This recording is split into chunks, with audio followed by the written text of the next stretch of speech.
with Kyle Evans.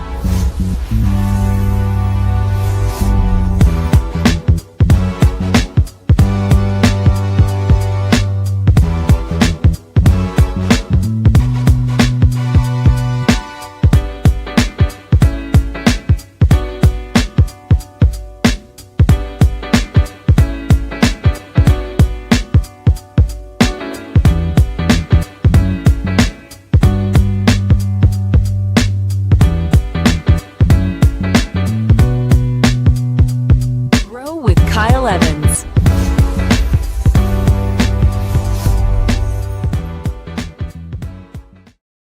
Good morning, ladies and gentlemen, boys and girls, people of the internet. Happy Tuesday to you.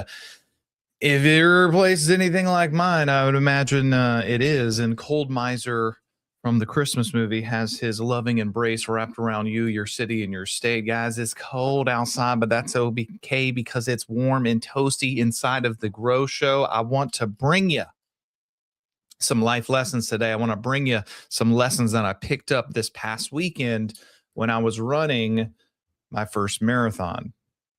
And here's the thing about this, man. I think these lessons show up not just in our life, they show up in our business, show up in our home, they show up in our head.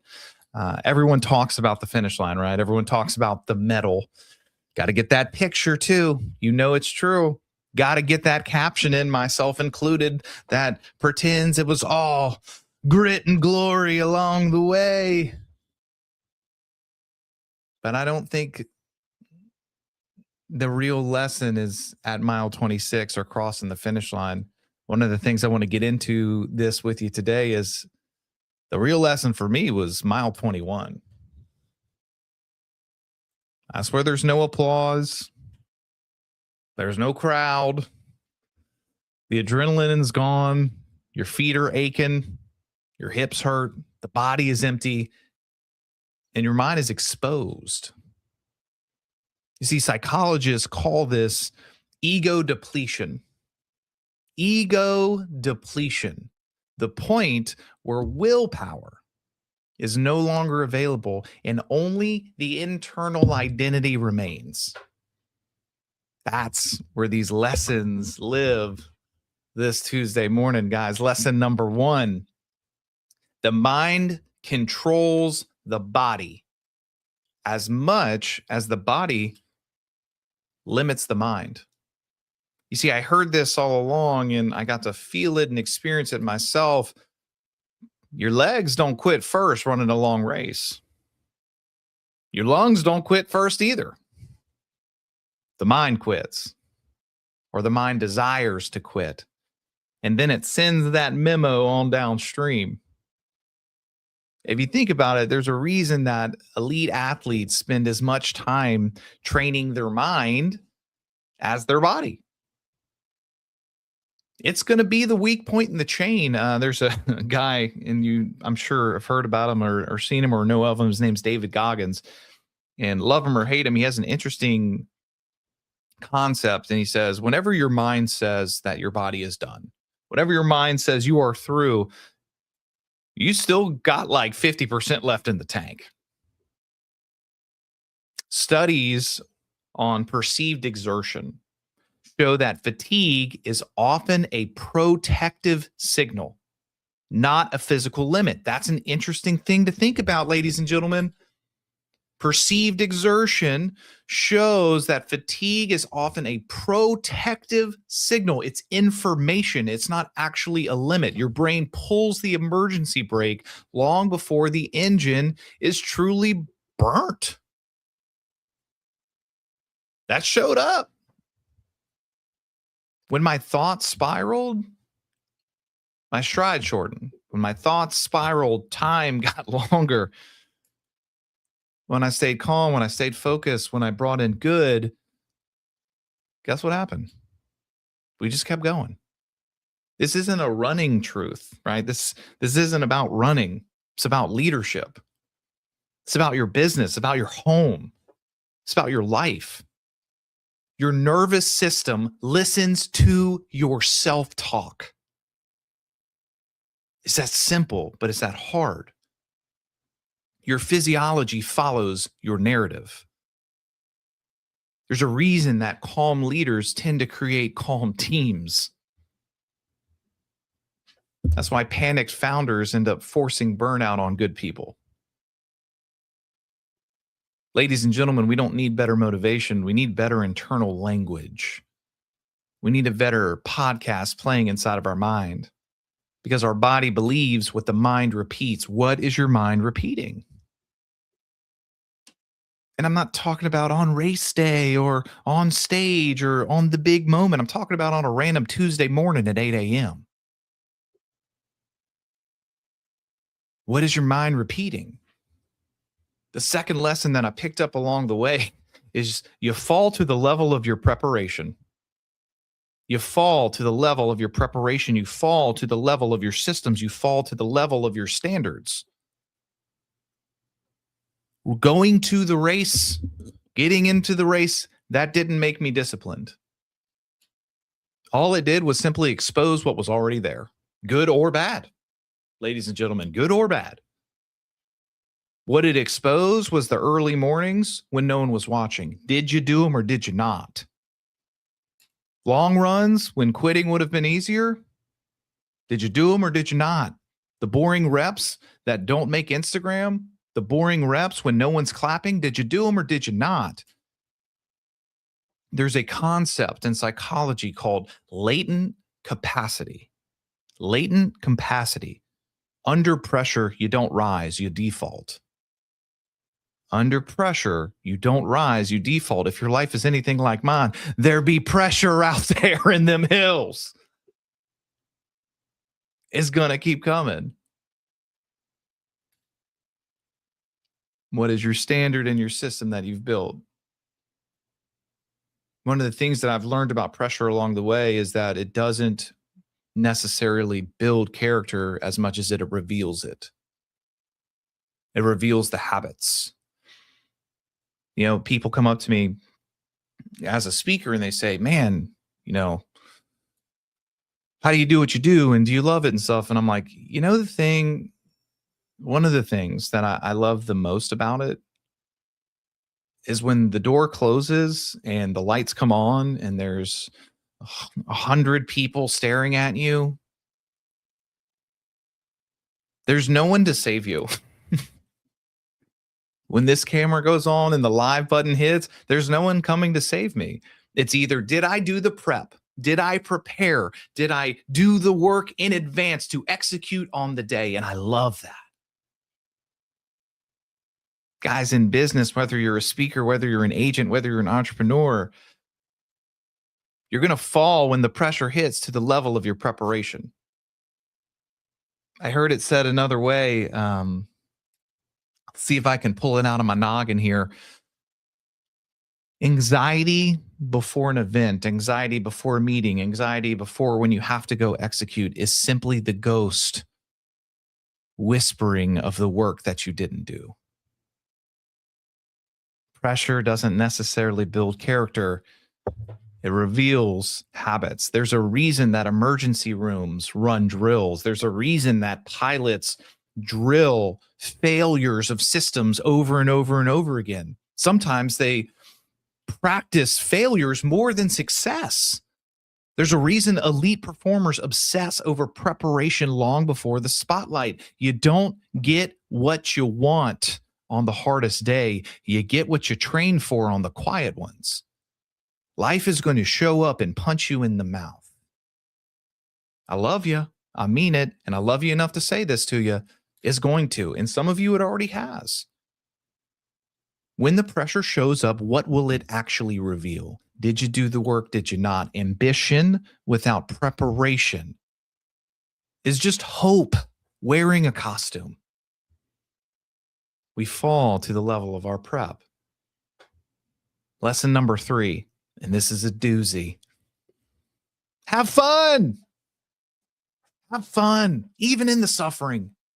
Even in the suffering, you can have fun. There's a moment when suffering becomes non-negotiable in a run. There's a moment where suffering becomes non-negotiable in life. There's a moment where suffering becomes non-negotiable in business.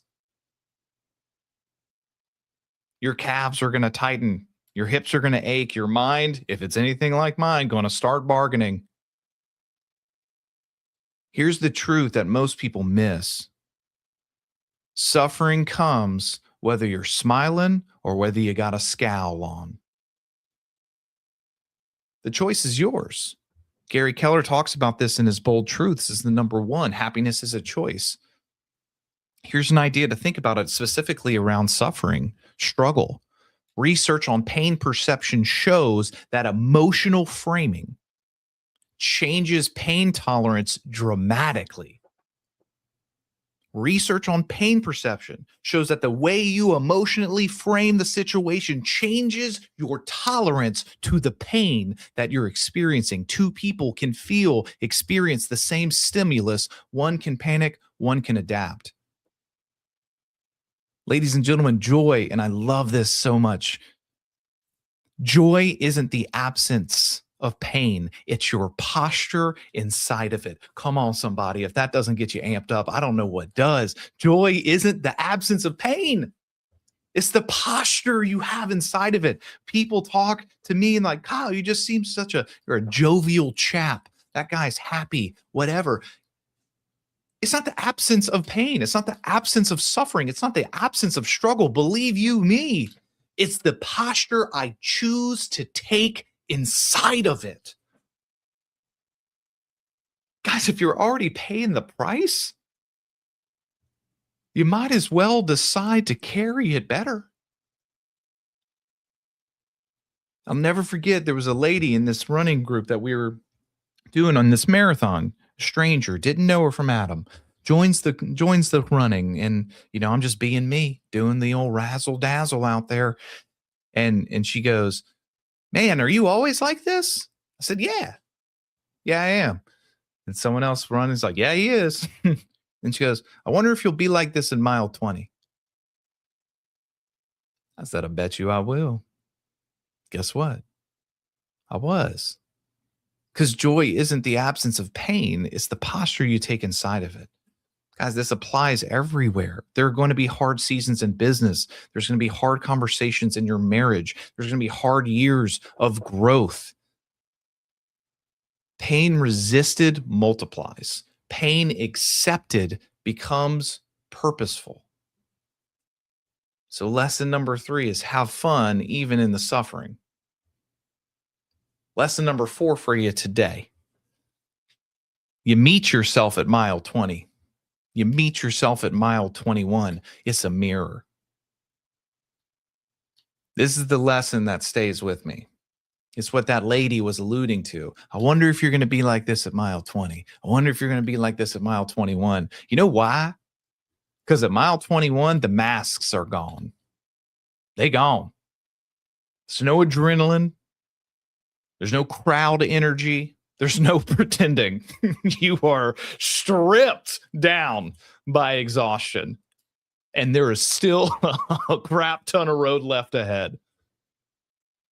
You get to meet yourself like your actual self. This is what psychologists call identity exposure. When your cognitive resources are depleted, your behavior in that moment reflects your true self-beliefs, your true self-identity, not who you say you are, who you've rehearsed being.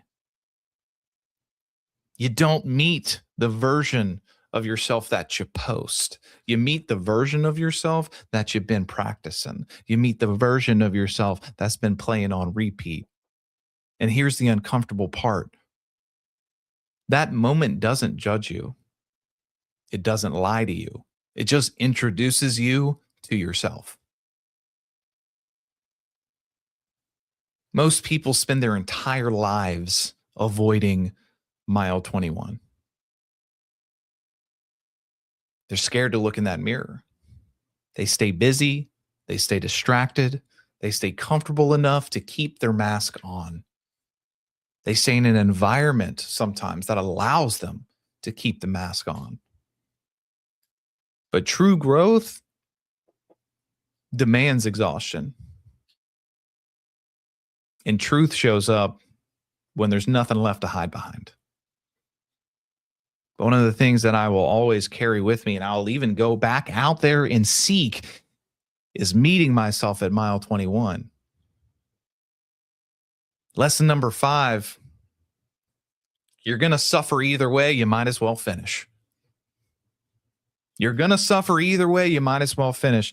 We had a pacer come up to us, man, somewhere around the end of the race, a couple miles left or so, when you're really in that mental struggle. And that's what he said. He said, hey, guys, you're going to suffer anyway. You might as well suffer finished. You might as well suffer leaving it all out here right now. I'm leaving it all on the table. Eventually, the math, it becomes simple. Quit and suffer, or continue and suffer. One pain ends in regret. The other one ends in growth. One pain is going to end in regret. The other is going to end in growth. You're going to suffer either way. You might as well finish. Studies show that regret avoidance is one of the strongest human motivators. Why? Because people run from pain more than they run to pleasure. People don't quit because they can't continue. They quit because continuing forces alignment with who they said they wanted to be. They quit because continuing forces alignment with who they said they wanted to be. And to be that person, the old must die. Finishing isn't about toughness, it's about integrity. You're going to suffer either way. You might as well suffer proud. You might as well finish. You might as well give it every little bit you got. You might as well give it the old razzle dazzle. Every meaningful finish in your business, in your personal life, in a race, in a marathon will require a moment where quitting feels logical. Give me your ears this morning. Every meaningful finish, every meaningful accomplishment, it's going to require a moment you're going to have to go through where quitting feels logical and finishing feels costly. That's the toll booth, baby. That's the toll booth. You have to see that and keep going on through. Sometimes logic ain't what we need. You're going to suffer either way, so you might as well finish. Lesson number 6. The final one today, this morning. The journey is better with a crew. The journey is better with a crew. There were moments where I didn't need motivation. I just needed presence. I just needed a battle buddy. We didn't have to talk. Just had to suffer together. Someone running beside you. Someone slowing down when they don't have to. Someone picking up speed because they know you need it. There's overwhelming research showing that perceived social support increases endurance, increases resilience, and increases your pain tolerance. Not because help necessarily removes the load, but because shared suffering distributes it. This is the lie of modern success. I'll do it alone. Back to the mustachio mogul himself, Gary Keller. One of his bold truths, number 9, no one succeeds alone. No one succeeds alone. The journey, the challenge is much better when you have a crew. And you don't need a crowd. You don't need thousands. You don't need hundreds. You need a few people who won't let you lie to yourself when it gets hard. You need a few people who will hold you to what you are able to do. You need a few people who demand the best of you. Every elite performer has pacers. Every elite performer has coaches. Every great leader has mirrors. Isolation feels strong, but connection makes you durable. Isolation can give you a false sense of pride, but connection helps you endure.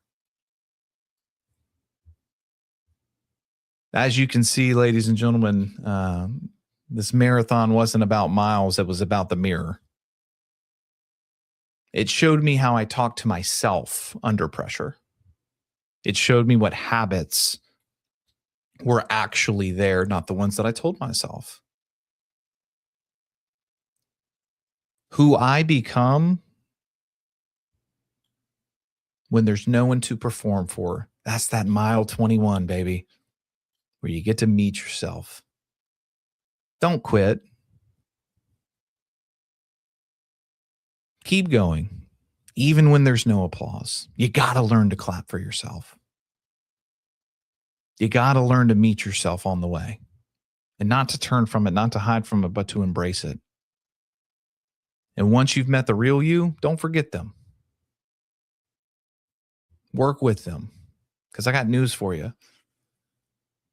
You're stuck with you the rest of your life.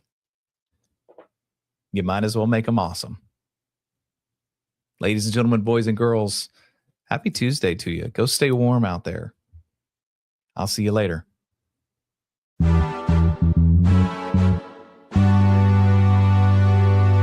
Grow with Kyle Evans.